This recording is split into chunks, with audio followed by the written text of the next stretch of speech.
이 시간 하나님 뜻만이 온전히 드러나도록 인도하여 주옵소서. 감사하며 예수님의 이름으로 기도합니다. 아멘. 할렐루야. 할렐루야. 예, 그리스도 안에서 사랑하는 별님 여러분, 반갑습니다. 예, 오늘도 변함없이 주님을 사랑하셔서 이 주일에 모인 여러분들을 주님의 이름으로 환영하고 또 축복합니다. 한 주 동안 평안하셨습니까? 예, 오늘도 승리하고 나오신 줄 믿습니다. 우리 옆에 계신 분하고 한번 인사하겠습니다. 격하게 한번 인사합시다. 그냥 인사하지 마시고 격하게. 잘 나오셨습니다. 예, 잠옷실 잘 나오셨습니다. 예, 감사합니다. 오늘도 이 시간 세상 염려 고민들 잠시 내려두시고 하늘로부터 내려오는 하나님의 은총과 평화만이 이 주일 예배 드리는 저와 여러분 우리 모두와 함께 하시기를 주님의 이름으로 축원합니다. 저는 어린 시절 TV에서 나오는 한 광고를 보고 매우 놀랐던 기억이 하나 있습니다. 제 기억으로는 정확한지 모르겠습니다만 제 기억으로는 그 광고는 금성전자라고 하는 가전제품을 만드는 회사의 광고였는데요. 두 명의 가정주부가 나오셔요. 그래서 각자 자기 집에 있는 세탁기의 성능을 막 자랑하더라고요. 지금은 안 파는 세탁기입니다. 통돌이 가운데 봉이 들어있는 그런 세탁기를 막 자랑을 하셔요. 그런데 그 자랑의 내용은 잘 기억 안 나는데 마지막 그 광고의 멘트가 제게는 매우 충격이었습니다. 순간의 선택, 10년을 좌우합니다. 따라 하시는 분도 계시네요. 그게 언제적 광고인데 순간의 선택, 10년을 좌우합니다. 여러분, 그 광고가 방영될 80년대만 해도요. 우리나라는 지금과 달리, 지금은 안 그렇습니다만 지금과 달리 일본 제품이나 미국 제품, 영국산, 독일 제품들이 국산품들보다 품질이 더 좋았을 때였습니다. 그래서 뭐 집집마다 저희 할머니 댁을 가도 코끼리 밥통이 있었어요. 일본산인데 코끼리 밥통. 뭐 외국 제품 있는 걸 막 자랑했잖아요. 집에 독일제가 있다, 영국제가 있다, 미제가 있다. 그런데 그런 시절에 우리들의 제품을 선택하기만 하면 10년은 속 편하게 쓸 수 있다고 하는 광고는 그 당시 엄청난 포부를 밝히는 광고였습니다. 당시 국민학생이었던 제가 그 광고를 보면서 와, 저 세탁기만 사면 내가 지금까지 살아온 연수, 내가 지금까지 살았던 한 10여 년의 연수만큼 앞으로 문제 없다는 건가? 저것만 사면? 적잖이 놀란 기억이 있었습니다. 그래서 순간의 선택이 10년을 좌우한다고 하는 이 멘트 하나로 그 회사의 가전제품들이 크게 히트를 쳤고 지금은 뭐 LG전자로 세계 가운데 백색 가전에 1위를 달리고 있지 않습니까? 여러분, 10년 정도를 사용하는 가전제품도 그런 선택을 하는 반응이 중요한데 이 시간 선포되는 하나님의 말씀에 여러분들이 어떤 반응을 보이는가? 내가 지금 들려주고 있는 하나님의 이 말씀에 어떤 반응을 보이는가 하는 것은 앞으로의 여러분 인생의 10년 정도가 아니라 10년 정도를 좌우하는 정도가 아니라 여러분의 영원한 운명을 결정짓게 됩니다. 믿기를 축원합니다. 그러므로 오늘 우리에게 주신 하나님의 말씀에 대한 반응을 내가 어떻게 할 것인가? 목사님을 통해서 전달되는 하나님의 말씀을 내가 어떻게 반응할 것인가 하는 것은 우리 인생에서, 여러분 인생에서 매우 중요한 일입니다. 사실 오늘 본문의 말씀도 그것에 관한 일입니다. 예수님은 오늘 본문을 통해서 하나님 말씀과 천국 복음을 듣는 신자들의 상태를 네 가지 밭으로 구분했습니다. 우리는 지난 3주 동안 이 내용을 계속하여 살폈습니다. 첫 번째 살핀 밭은 길가와 같은 밭이었지요. 그리고 두 번째 살핀 밭은 돌밭이었고 지난주에 살핀 세 번째 밭은 가시떨기 밭이었습니다. 그리고 오늘은 주님이 말씀하신 이 네 가지 밭 중에 가장 마지막 밭인 좋은 밭을 중심으로 예수께서 오늘 무슨 뜻으로 이 말씀을 하시는 것인가를 한번 살펴보기를 원합니다. 그러면 우리가 지난 3주간의 시간을 통해서 알게 된 사실이 있었습니다. 공통된 사실, 그것이 무엇이었어요?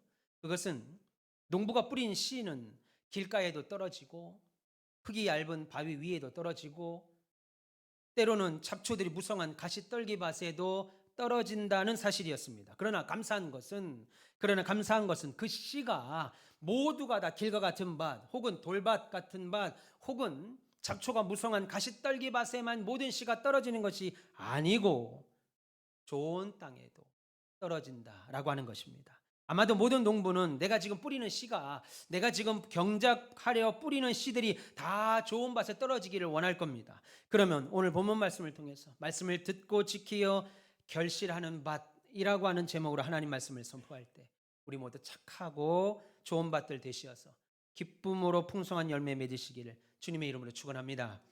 먼저 주님은 오늘 좋은 밭을 본문 8절에 이렇게 설명합니다. 더러는 좋은 땅에 떨어짐에 나서 100배의 결실을 했다. 더러는 좋은 땅에 떨어졌다. 예, 좋은 땅에 떨어졌다. 그런데 뭐라고 그래요? 100배의 결실을 했다. 농부가 뿌린 씨가 모두 다 길과 같은 곳이나 흙이 얇은 돌짝밭이나 가시와 같은 잡초가 무성한 밭에만 떨어져서 농부의 수고가 헛되이 돌아가지 않는다는 거예요. 그리고 주님은 이 좋은 밭과 같은 사람들을 다시 설명하기를, 보충 설명하기를 오늘 본문 15절에 이렇게 말씀합니다. 좋은 땅에 있다는 것은 착하고 좋은 마음으로 말씀을 듣고 지키어 인내로 결실하는 자들이다 라고 말씀하셨습니다. 지금 주님은 좋은 밭의 사람을 두 가지로 분류합니다. 좋은 밭의 사람을 두 가지로 말하는데 뭐라고 말해요? 먼저는 좋은 밭의 사람은, 얘들아, 좋은 밭과 같은 사람은 어떤 사람이냐면 착하고 좋은 마음으로 말씀을 듣는 자야. 이렇게 말씀하시는 거예요. 지금 제자들에게 뭐라고 말하냐면 좋은 밭의 사람은 어떤 사람인 줄 아니? 좋은 밭의 사람은 착하고 좋은 마음입니다. 착하고 좋다, 성품이 착하고 좋은 사람이라는 말이 아닙니다. 지금 그 말씀을 받아들일 때 착하고 좋은 마음으로 말씀을 듣는 자라고 하는 겁니다. 하나님의 말씀을 들을 때 마음이 꼬여 있습니다. 우리 목사가 뭐라고 말하는가 들어보자, 어떻게 은혜를 주는가 보자, 이게 아니고 하나님의 말씀을 들을 때 꼬여 있어서 왜곡된 마음이 아니라 착하고 좋은 마음으로 말씀을 듣는 자, 그게 좋은 밭과 같은 사람이라는 거예요. 그리고 두 번째로 또 말하기를 뭐라고 그래요? 그렇게 들은 말씀을 지키어 인내로 결실하는 자, 지켜서 인내로 결실하는 자라고 하셨습니다. 다시 말해서 모두가 다 말씀을 듣는데 그 말씀에 대하여 무관심하거나 혹은 그 말씀을 듣기 싫어해서 천국 복음을 받는 즉시 우리가 길과 같은 밭에서 확인한 것처럼 마귀가 그 말씀을 빼앗는 길과 같은 밭만 있는 것이 아니라는 거예요. 또 돌과 같은 밭처럼 하나님의 말씀을 처음에는 기쁘게 듣습니다. 하나님 말씀을 들을 때 처음으로는 감사하게 듣습니다. 그런데 그 기쁨으로 인해서 내가 하나님 말씀을 들었을 때 참 기뻐요. 하나님 말씀이 옳습니다. 그래서 아멘으로 화답합니다. 너무 감사합니다. 그런데 그렇게 기쁨으로 들은 말씀대로 내가 세상을 살려 하다 보니까 오는 불편함이 있습니다. 내가 예수 안 믿을 때는 잘 몰랐는데, 직분을 안 받을 때는 잘 몰랐는데, 예수 믿고 신앙이 오래되고 직분을 받다 보니까 예수 믿 세상 사는 게 좀 불편하다 이겁니다. 누구 엄마 교회 다녔어? 누구 엄마 예수 믿어? 집사야? 그럴 때 조금 불편하다 이겁니다. 어제까지 코인 노래만 가서 노래를 막 신나게 불렀는데 아주 밤새 놀고 즐겼는데 어머 누구 엄마 집사였어? 불편하다 이겁니다. 목사님께 말씀을 드릴 때는 그 말씀이 기뻐요, 감사해요, 좋아요. 아이고 박 사장님 장로님이었어요? 불편하다 이겁니다. 그리고 고난이 찾아오죠. 교회 때문에, 예수 믿는다는 이유 때문에, 그리스도의 남은 고난을 내 육체에 채우려고 하는 어려움이 올 때는 그냥 내가 기쁨으로 들은 말씀 아무 상관없이 신앙을 포기하는 겁니다. 그런 사람들이 뭐라고 그랬습니까? 돌짝밭. 그런데 교회 안에는 그런 사람만 있는 것은 아니라는 거예요. 거기에 하나님의 말씀을 들으면서 오랜 신앙생활 합니다. 심지어 대를 이어서 예수 믿습니다. 우리의 부모가 목사요, 장로요, 권사요, 집사요. 그래서 예수를 대를 이어서 예수 믿고 내가 10년, 20년, 30년씩 긴 신앙생활을 하고는 있는데 여전히 세상의 염려, 여전히 돈이 좋아요, 돈이 주는 유혹, 그리고 여전히 세상의 온갖 재미들 때문에 성령의 열매를 맺어야 함에도 그 결실이 온전하지 않은 사람들 가시떨기밭이라고 했습니다. 그런데 그런 사람들만 있는 것은 아니라고 그랬어요. 감사하게도 좋은 밭에 씨앗이, 하나님 말씀의 씨가 떨어진다고 했습니다. 그러니까 농부가 씨를 뿌리다 보면 길가에 뿌릴 수도 있고 흙이 얇은 바위 위에 떨어질 수도 있고 잡초들이 많은 가시덤불 속에 떨어질 수도 있지만 씨를 그런 곳에 일부러 뿌리는 농부는 없죠. 대부분 좋은 땅에 뿌리려고 합니다. 그래서 사실 좋은 땅에 대다수 많은 씨들이 뿌려집니다. 여러분 교회 안에서도요. 하나님의 말씀을 듣는 마음이 잘못되어 있는 분들도 간혹 계십니다. 그런데 모두가 그런 것은 아니에요. 진지하게 하나님 말씀과 천국 복음을 듣는 신자들이 훨씬 더 많습니다. 여러분 제가 지금 진지하게 하나님의 말씀을 듣는다고 그랬습니다. 여러분 진지하게 하나님의 말씀을 듣는다는 것은 단순히 이 시간 저를 집중하여 보며 하나님의 말씀을 듣는다는 의미도 있지만 그것보다도 근본적인 의미, 진지하게 하나님의 말씀을 듣는다는 것은 내가 들은 말씀, 내가 목사를 통해서 들은 말씀을 자신의 삶에서 적용시키며 산다는 뜻입니다. 그래서 그들은 본문에 보니까 자신이 들은 이 말씀을 끝까지 인내하며 지키며 이루는 사람들. 세 번째 밭, 가시떨기 밭과 다른 사람이죠. 그래서 여러분 이런 착한 마음으로 말씀을 듣고 그리고 말씀을 지키며 인내로 결실하는 자들 때문에 오늘도 저는 낙심하지 않고 말씀을 전합니다. 물론 무관심한 모습으로 앉아있는 사람들을 볼 때는 목사님 저도 힘이 빠지기도 합니다. 매 주일마다 말씀을 들으면서도 세상 이치, 야 이러면 돈 벌더라, 야 이러면 잘 살더라, 야 이러면 성공하더라, 야 이러면 출세하더라, 야 이러면 피곤하게 안 살고 행복하게 살더라. 세상 이치가 있잖아요. 공부 잘하면 성공하잖아요. 의대 가면 요즘 성공한다고 해서 젊은이들이 다 의대에 가려고 하잖아요. 이런 게 세상 이치 아니겠어요? 이런 사람 만나면 출세한다. 야 이런 여자 이런 남자 만나면 행복하게 살아. 크게 문제 생기지 않고 살아. 야 지금은 돈보다 땅 사야 돼. 뭐 이런 거. 그걸 굉장히 세속적으로 보는 것 같은데 그게 아니고 사람들이 보편적으로 그러잖아요. 어제 제가 어느 결혼식을 목사님 아들 결혼식을 가서 밥을 먹는데 예식을 끝나고 먹는데 옆에 계신 권사님인가요? 권사님 둘이신가 봐요. 김권사. 이번에 그거 건물 팔아가지고 돈 좀 잡았다며? 나 지금 돈 있지. 그거 어떻게 했어? 그냥 통장에 넣어놓으려고. 아이고 화폐 가치가 계속 떨어지는데 그걸 통장에 왜 넣고 다녀? 땅 사야지. 땅을 사야지. 그래야 돈 벌지. 그거 좀 있으면 돈 다 없어진다. 자식들 와서 돈 다 달라고 그래. 그거 돈 없어져. 땅 사야 돼. 땅. 제 귀가 그냥 솔깃해.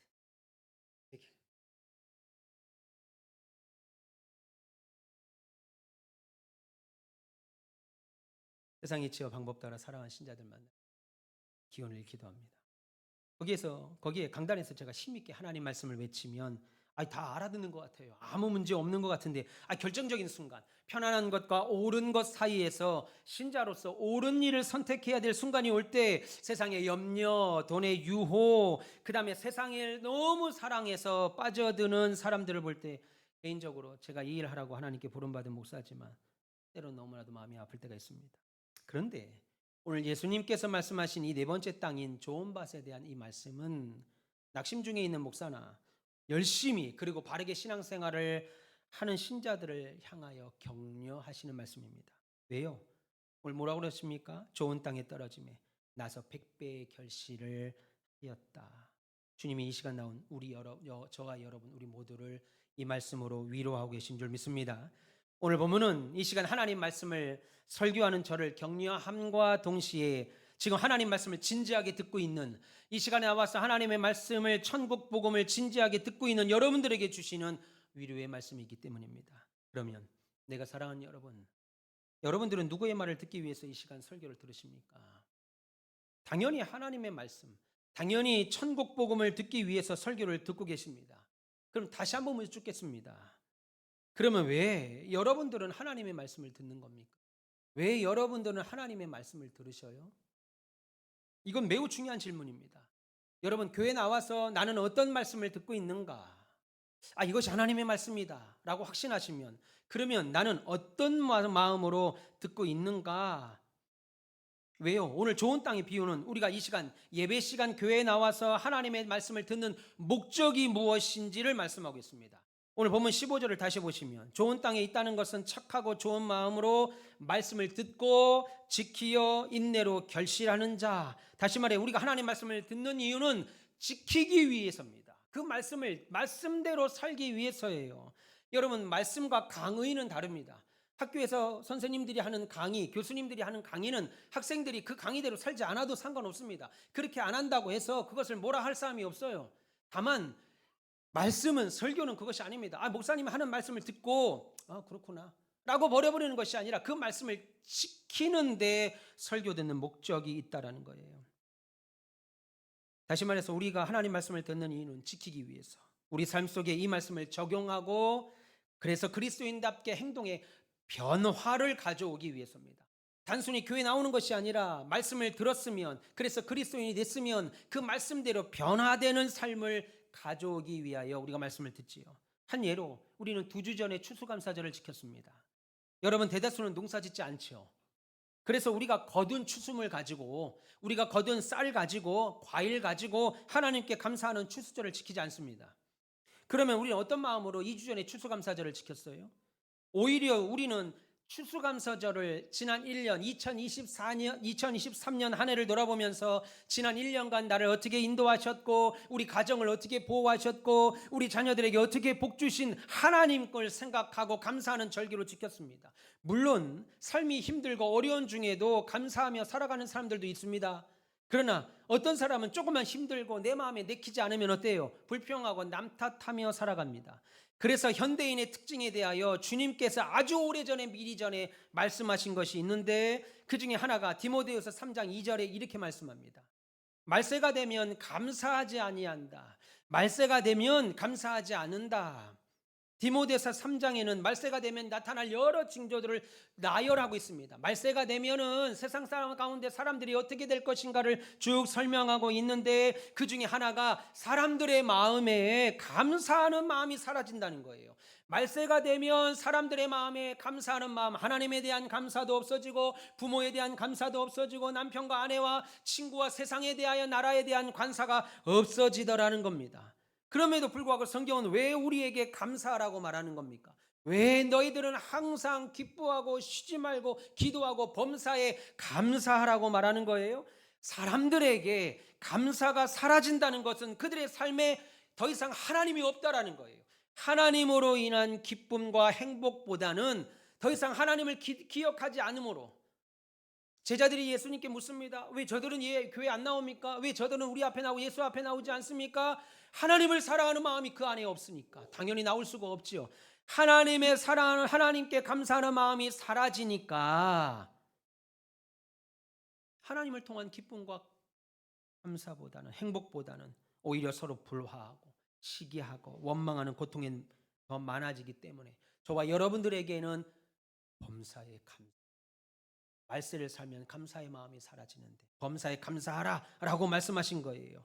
오늘 본문 말씀에 빗대어 이것을 다시 말하자면 마음에 하나님을 두지 않기에 감사가 사라져버리고, 그래서 감사가 없는 사람은 결국 믿음이 자라날 수 없다라고 말씀하는 겁니다. 여러분, 이 시간 우리가 하나님께 예배드리는 이유가 그 하나님에 대한 감사 때문이지요. 그런 감사하는 마음을 가지고 신앙생활하는 사람은 어떻게 했어요? 하루가 다르게 그 믿음이 막 자라날 겁니다. 늘 마음에 염두하고 감사하고 하나님에 대한 감사가 넘치니 당연히 믿음도 자라죠. 그래서 목사인 제가 하나님께 감사하십시오, 하나님의 말씀을 들고 설교할 때는 하나님께 드리는 추수절에 하나님께 드리는 감사 헌금도 포함되지만 근본적으로는 뭐예요? 도저히 감사할 수 없는 상황에서도, 아니 오히려 하나님께 원망하고 불평함으로 타박해야 되는 상황입니다. 하나님이 어떻게 나를 이렇게 만드셨습니까? 어떻게 이렇게 상황을 이렇게까지 몰아가십니까? 하는 상황에서도 내가 주일날 예배를 통하여 목사님을 통하여 들었던 하나님의 말씀을 자신의 삶에 적용시키며 애쓰며 살라는 거예요. 그래서 그 말씀대로 살려고 할 때, 인내하며 살려고 할 때 깨닫게 되는 건 뭐예요? 감사는 감정으로 하는 것이 아니고, 감사는 믿음으로 하는 거구나. 신자는 감정으로 사는 사람이 아니구나. 그때그때 기분에 따라 사는 사람이 아니구나. 신자는 믿음으로 사는 사람이구나. 깨닫게 되더라는 거예요. 이것이 하나님의 말씀을 듣는다는 참된 의미입니다. 이것이 인내로 결실한다는 오늘 본문의 뜻입니다. 물론 그렇게 살았는데도 우리의 삶에 결실이 적어 보일 때가 있지요. 그럼에도 분명히 성경은 뭐라고 말씀하셔요? 착하고 좋은 마음으로 말씀을 인내로 지키면 다른 세 가지 밭에 뿌려져서 허비된 모든 씨앗을 보상하고도 남는 30배, 60배, 100배의 결과를 가져오게 된다고 주님은 분명히 우리에게 약속하십니다. 믿기를 축원합니다. 그렇다면 여러분, 우리가 어떻게 하나님 말씀을 들어야 되냐는 거예요.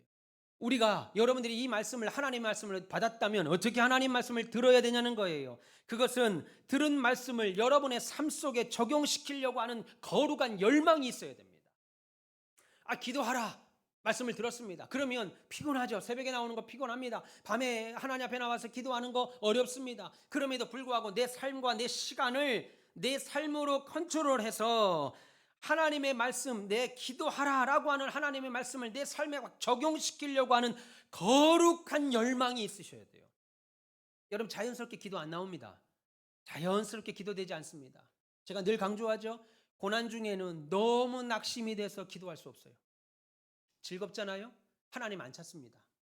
누구 엄마, 누구 아빠, 나 이번에 승진했잖아. 나 이번에 이거 잘 됐잖아.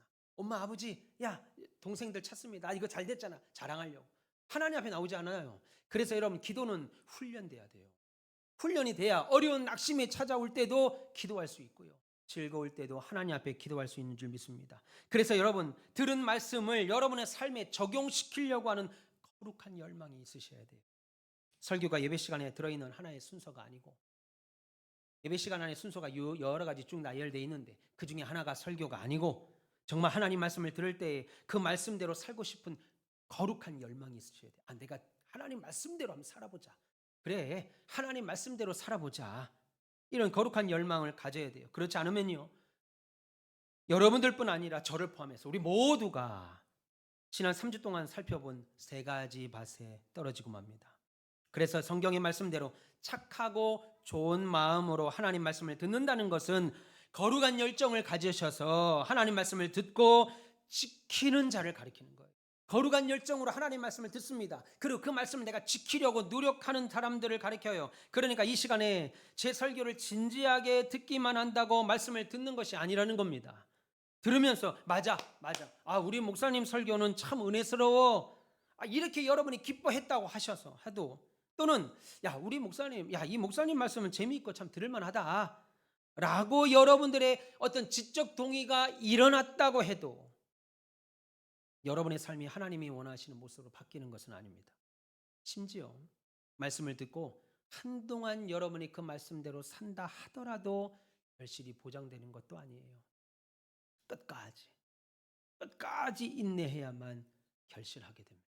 오늘 성경은 인내라는 말을, 의도를 가지고 성경을 집어넣습니다. 그래야 착하고 좋은 마음으로 말씀을 듣는 여러분들이 좋은 땅에 떨어진 씨와 같은 결실을 할 수 있을 줄 믿습니다.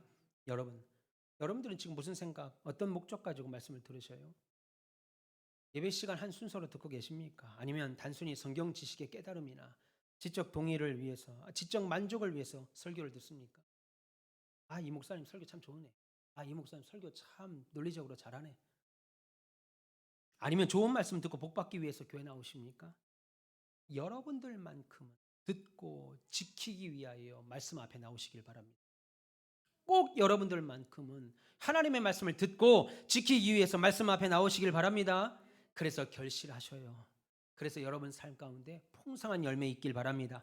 내가 들은 이 말씀을 어떤 경우에도 난 포기하지 않겠다, 순종하겠다라고 하는 소원을 가지시고요, 매 시간 하나님 앞에 나와야, 매 시간 하나님 앞에 나오셔야 돼요. 그럴 때 여러분 마음밭에 떨어진 하나님의 말씀의 씨앗이 자라서 30배, 60배, 100배의 결실을 합니다. 여러분 예수 믿은 시간이 오래됐는데 믿음이 안 자란다, 정상 아닙니다.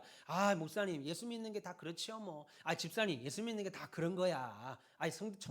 청년에게 성도님 예수 믿는 거 그런 거야. 어떻게 저 장로님처럼 권사님처럼 다 예수 이렇게 믿어? 아닙니다. 여러분 세상 사람들이 하는 말이에요. 교회 다니는 게 다 그렇지. 어떻게 다 은혜 받고 다 그렇게 믿음 있는 사람을 살아. 주님은 그렇게 말하고 있지 않습니다. 근데 목사가 그렇게 가르쳐요. 괜찮습니다. 그렇게 열심히 하는 것은 우리 장로님 권사님들 알아서 할 테니까 여러분들은 그냥 교회 와서 편하게 하세요. 주님은 그렇게 말하지 않는데 목사가 그렇게 말합니다. 그러기 위해 여러분들은 내가 지금 어떻게 설교를 듣고 있는지 생각하셔야 돼요. 강단에서 전해지는 말씀은 신자인 여러분의 삶을 변화시키기 위하여 선포하는 것입니다. 그러니까 내가 지금 어떻게 설교를 듣고 있는지 스스로 살펴보시길 바랍니다. 신약 성경에서 데살로니가 교회 교인들은 짧은 시간에 정말 소문난 교회를 이루었습니다. 개척한 지 짧았는데, 시간이 짧았는데 소문난 교회로 이루었습니다. 그 소문이, 그 아름다운 소문이 데살로니가 교회가 속한 지역뿐 아니라 온 마게도니아 지방에 퍼졌습니다. 우리로 말하면 가온빛 교회의 아름다운 소문들이, 가온빛 교회 성도들의 아름다운 소문들이 장현지구뿐 아니라 시흥시 전역에 소문났다 이겁니다. 그 아름다운 소문이 뭐냐? 헌신을 잘하냐? 기도를 잘하냐? 전도를 잘하냐? 봉사를 잘하냐? 교육부서가 많냐? 어린아이들이 저렇게 많으냐? 그게 아니고 그 아름다운 소문이 뭐였냐면, 그 아름다운 소문을 딱 하나만 말하는데 그것이 뭐냐면 하나님의 말씀을 듣는 그들의 자세였습니다. 데살로니가전서 2장 13절에 보니까 데살로니가 교회 성도들이 바울을 통하여 하나님의 말씀을 들을 때 사람의 말로 받지 않고, 기가 막힌 말, 바울이 말씀을 전할 때 저 말은 바울이 하는 말이야 라는 말로 받지 아니하고 저 말은 하나님의 말씀으로 받았습니다. 그래서 성경이 뭐라고 그러냐면 데살로니가전서 2장 13절에 그들이 하나님 말씀을 받을 때 사람의 말로 받지 아니하고 하나님의 말씀으로 받음이니 진실로 이 말씀이 믿는 자 가운데서 역사하였다라고 말씀합니다. 그 교회가 예배당이 커, 주차장이 많아, 부서도 많고 사람도 많고 봉사할 사람들이 많아, 전도도 많이 해, 좋은 일도 많이 해, 후원도 많이 해, 그래서 그 교회가 소문났어 라고 말하지 아니하고 성경은 그들이 하나님의 말씀을 어떻게 듣는지, 바울이라고 하는 사람이 하나님의 말씀을 전하지만 그 바울의 입에서 나오는 말씀을 바울의 말로 받지 않고 하나님의 말씀으로 들었다. 이걸로 인하여 좋은 소문이 마게도니아 온 지역까지 났다. 할렐루야. 그러기에 데살로니가 교회 성도들이 들은 하나님의 그 말씀은 그들의 삶에서 역사할 수가 있었던 거죠. 그러면 우리가 지금 다 같이 이 시간에 앉아 설교를 듣지만 내가 이 말씀을 어떻게 듣느냐에 따라서 우리는 바뀔 수 있습니다. 여러분 말씀드린 대로 본문 11절에 보시면 여러분 마음밭에 뿌려지고 있는, 지금 뿌려지고 있는 씨는 하나님의 말씀이라고 그랬습니다. 그래서 예수님은 당신 앞에 앉아있는 제자들을 향해서 비유로 말씀하시고 엄숙한 경고하셨지요. 들을 귀 있는 자는 제발 들으라. 왜요? 이 말씀은 하나님에 대한 말씀이니까 귀 있는 자는 반드시 들으라고. 아니, 꼭 들어야 된다고. 너희들 듣는 귀가 다 있지? 그러면 하나님 말씀 꼭 들어야 돼. 이 말씀을 하고 소리치신 거죠. 심지어 보면 18절에 너희가 어떻게 들을까 스스로 삼가라. 누구든지 있는 자는 받겠고 없는 자는 그 있는 줄로 아는 것까지도 다 빼앗길 것이다 라고 경고까지 하십니다. 생각해보면 사람들은 자신이 지금 듣는 말이 무엇이냐, 무슨 말이냐에 따라서 그것을 어떻게 들을 것인지 결정합니다. 무슨 말이에요? 이 말이 내가 지금 꼭 들어야 되는 말이라고 생각하면 사람들은 아주 진지하게 소중히 듣습니다. 대학교 입시 설명회, 서울에 있는 큰 학원들 입시 설명회 가면 엄마들 거기서 조는 사람 하나 없습니다. 안 가봐가지고 우리는 조는 사람 없어. 박경아 집사님 좁니까? 거기 가서? 안 졸죠. 안 좁니다. 하나라도 늦을까봐 핸드폰 녹음까지 한다고. 내 자식 대학 가는 문제인데 어느 부모가 거기 가서 이러고 있겠어요. 내가 지금 듣는 말이 어떤 말인지, 내가 지금 무슨 말을, 내가 지금 이 말이 내가 지금 꼭 들어야 되는 말이라고 생각하면 사람들은 아주 진지해지고 소중히 듣습니다. 조는 사람 없습니다. 그러면 여러분들은 지금 어떻게 하나님 말씀을 듣고 계시냐는 거예요. 제가 계속 반복하여 강조합니다. 지금 여러분들이 말씀을 듣는 모습이, 여러분들이 말씀을 듣는 그 모습이 내가 하나님의 말씀을 어떻게 여기는가 보여주는 거예요. 다시 말해서 지금 여러분들이 듣고 있는 하나님 말씀을 어떻게 평가하느냐에 따라서 내가 지금 하나님 말씀을 어떻게 듣는지에 대해 결정된다는 거예요. 그래서 주님은 네가 무엇을 듣는지 꼭 생각하고, 네가 지금 무엇을 듣고 있는지 생각하고 어떻게 듣는지 조심하라. 기가 막힌 말. 네가 지금 무엇을 듣는지 생각하고 어떻게 들을지 조심하라. 주님이 그 말씀을 오늘 하시잖아요. 지금 제 입을 통해서 여러분 귀에 들려지는 이 말씀이 그냥 예배 순서 중에 하나라고 하면 듣고 그냥 지나갈 겁니다. 목사님이 하는 말씀이 예배 순서 중에 하나라고 그러면 그냥 듣고 지나갈 거예요. 시간만 지나면 예배 끝날 거지. 목사님이 아무리 많이 준비한다라도 시간만 지나면 예배 다 끝날 거고 나는 집에 들어가겠지. 이야기할 거 이 생각하지요. 근데 잘 생각해 보세요. 여러분 잘 생각해 보십시오.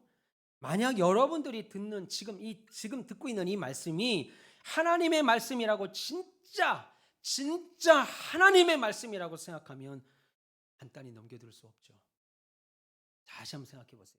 여러분들이 제 입을 통해서 듣는 이 말씀이 하나님의 말씀이라고 믿는다면, 그렇게 생각한다면 간단히 넘겨들 수 없습니다.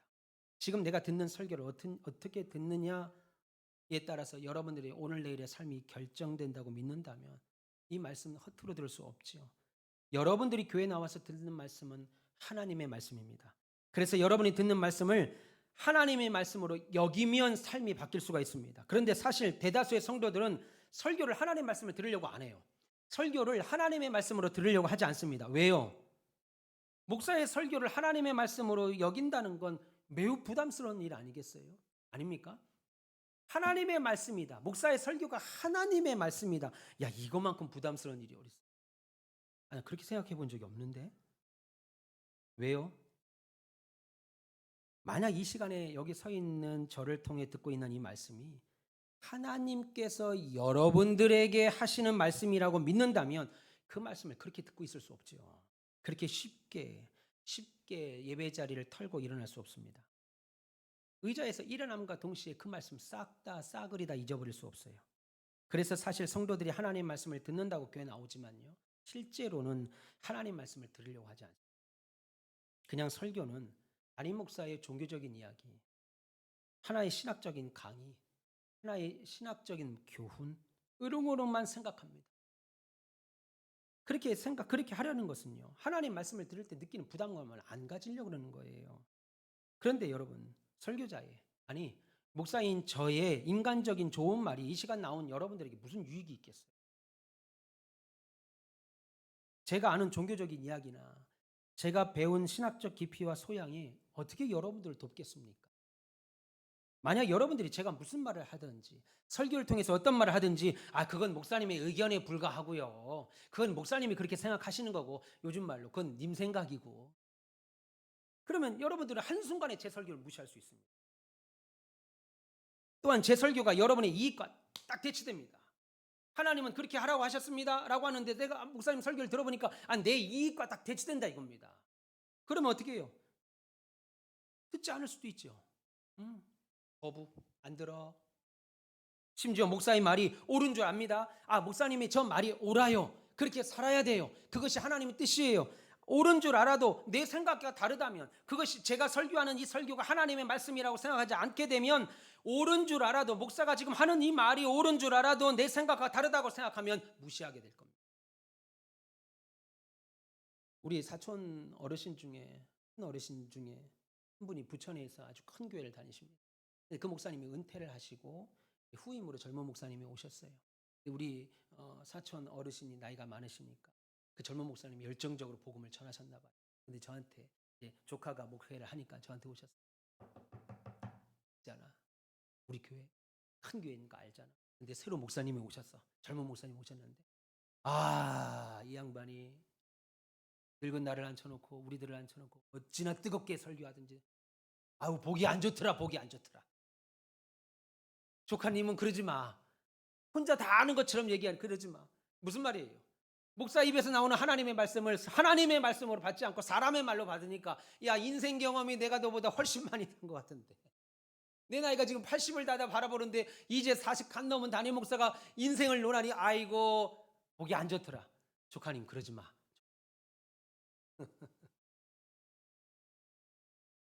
목사 말이 다 옳대요. 옳은데 근데 여러분 생각해 보세요.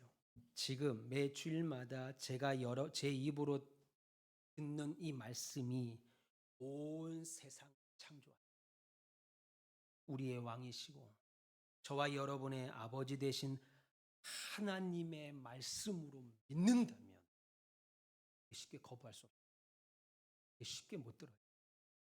우리는 설교를 목사의 말로 들으니까 들을 수도 있고 안 들을 수도 있고 거부할 수도 있고, 근데 이 말이 천지를 지으신 만왕의 왕이신 하나님이 하시는 말이라고. 절대 그렇죠. 그래서 참으로 하나님 말씀으로 듣는 사람은 변화될 수밖에 없습니다. 그 말씀을 하나님의 말씀으로 받는 사람은 변화될 수밖에 없죠. 그 말씀 앞에 두려워 떨죠. 그 말씀이 놀라워서 엎드려지며 순종할 수밖에 없다는 거예요. 그래서 그 옛날 사무엘처럼 언제나 말씀 앞에서는 하나님 말씀하소서, 주의 종이 듣겠습니다. 우리 아버지가 돌아가시면서 제게 유언으로 남긴 것이 있어요. 형제들과 동생들과 어머니 잘 돌. 그 말이 아버지 돌아가신 지 8년인데도 아직까지 머리에 남습니다. 여러분, 인간의 육의 아버지도 그런 마음, 그 말씀이 지금까지 내 마음을 두들기고 있는데, 천지를 지으신 우리 하나님, 이 시간 여러분에게 말씀하신다고 할 때 말씀을 어떻게 받겠냐는 거예요. 어떻게 듣겠냐는 거예요. 내가 진심으로 사랑하는 여러분, 여러분들은 언제나 하나님 말씀을 착하고 좋은 말씀으로, 좋은 마음으로 들으십시오. 그리고 하나님 뜻대로 살고 싶은 소원 가지고 하나님 말씀을 들으세요. 그리고 어떻게든 들려지는 하나님의 말씀에 순종하려고 하는 열망으로 천국 복음을 들으시길 바랍니다. 그러면 분명 하나님이 여러분들에게 말씀하실 겁니다. 하나님 말씀대로 사는 거 쉽지 않습니다. 여러분, 교회 나오는 건 쉬울 수 있습니다. 그런데 교회 나와서 들려지는 하나님 말씀대로 산다는 건 쉽지 않을 수 있습니다. 고달픔 감수해야 됩니다. 애써야 됩니다. 노력해야 됩니다. 그것이 신자의 영광이라고 성경은 말합니다. 그런데 세상을 따라 사는 삶은 그럴 필요가 없어요. 같이 어울리면 되는 겁니다. 같이 늘 즐기면 되는 겁니다. 예. 여기 와서 듣고 즐기고 자리에 일어설 때 잃어버리고 나 그냥 나가서 살면 아무 노력하지 않고 살아도 여러분들은 세상과 함께 잘 어울리며 살 수 있습니다.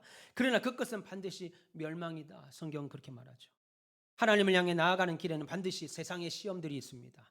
그렇더라도 하나님 말씀에 따라 사셔야 돼요. 그리고 자녀들에게 그렇게 가르치셔야 돼요. 하나님은 어려울 때나 기쁠 때나 어떤 순간에도 우리 하나님만 바라보도록 기대하고 계십니다. 하나님 한 분만 찾고 고달픈 상황 이겨낼 때 그 사람들을 가리켜서 뭐라고 불러요? 신앙인, 신자라고 부르는 겁니다. 교회를만 나오는 사람을 신자라고 말하지 않고 말씀대로 살려고 하는 사람, 고달프고 어려운 상황 이겨내는 사람. 그래서 신앙인은 잘 나가다가 어려운 사람, 어려운 순간 돌아서는 자들이 아니라 들었던 말씀 그대로 굳건히 서서 나가는 사람, 신자의 모습입니다. 여러분, 그냥 교회 나오자마자 다 살기 좋아지는 것, 살기 좋고 편해지는 것 아닙니다. 그런 보험이 있다면 세상 사람들이 한 달에 수십, 수백만 원씩 들어가면서 보험 들지 않겠지요. 오히려 의외로 하나님 말씀이 귀에 들려오기 시작하더니, 예전에 초신자 때는 하나님 말씀이 안 들려올 때는 아무 문제가 없었는데 오히려 하나님 말씀이 들려오기 시작하니까 그때부터 어려움이 오는 경우가 많아요. 하나님 말씀이 들려오기 시작하니까 어려움이 찾아옵니다. 여기서 말하는 어려움은 주 말씀대로 살려고 하니까 오는 피곤함이죠. 내가 집사인데 이렇게 되면 기도도 해야 돼, 사랑도 해야 돼, 봉사도 해야 돼, 주를 위해 전도도 해야 돼. 피곤해. 예전에 몰래 할 때는 하나도 안 피곤했는데 교회 열심히 나가보다니까 말씀 듣다 보니까 피곤해지더라는 겁니다. 그때부터 어려움이 시작되는 경우가 많아요.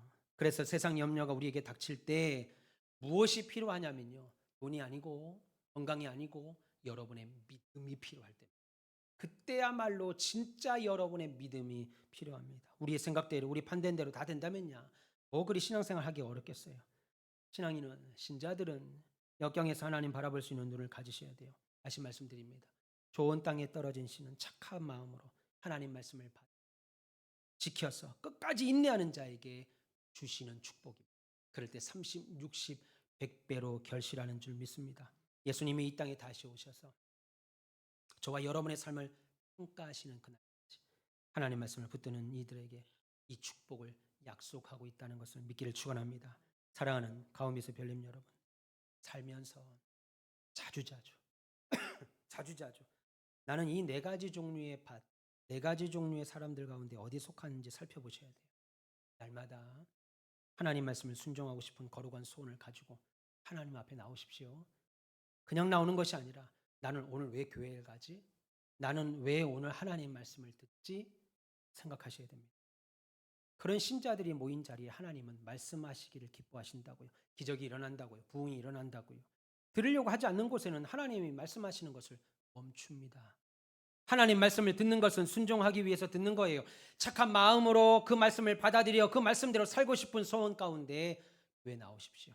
그리고 그 말씀을 인내로 결실하시길 바랍니다. 말씀드렸습니다. 쉽지 않다고 그랬습니다. 농부가 뿌린 씨는 그럼에도 반드시 뜨거운 여름을 지나야 됩니다. 그러나 분명히 가을 지나고 풍성한 열매 거두는 날이 있을 줄 믿습니다. 하나님 말씀을 듣고 순종하려 할 때 여러분의 마음이 밝아질 것이에요. 기뻐질 것이에요.